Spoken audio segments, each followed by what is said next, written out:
প্রত্যাশা হচ্ছে একটা বৈষম্যমূলক বাংলাদেশ চাই, যেখানে কোনো রাজধানী থাকবে না, কোনো মব থাকবে না, এই দেশের মানুষ শান্তিতে বসবাস করতে পারবে।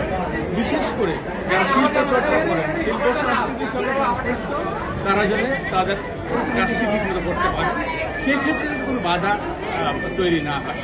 আমি সবার প্রতি শুভকামনা করি। আজকের এই প্রোগ্রামে কর্পোরেটের যারা কর্পোরেট বলেন বা নাট্য জগতে যারা এসেছেন, তাদের মধ্যে আজকে এই প্রোগ্রামটা কীভাবে আসলে সহমর্মিতা বা সৌহার্দ্যতা নিয়ে আসতে পারে? এই নিয়ম বসির ভাই করে আসছে প্রায় গত 18 বছর যাবত। উনি চেষ্টা করেন প্রতি বছর শিল্প সংস্কৃতি অঙ্গনের যত মানুষ আছে সবাইকে দাওয়াত করবার জন্য একটা মিলন মেলা তৈরি করে, যারা সবার মধ্যে একটা সৌন্দর্য এবং সৌহার্দ্য তৈরি হয়।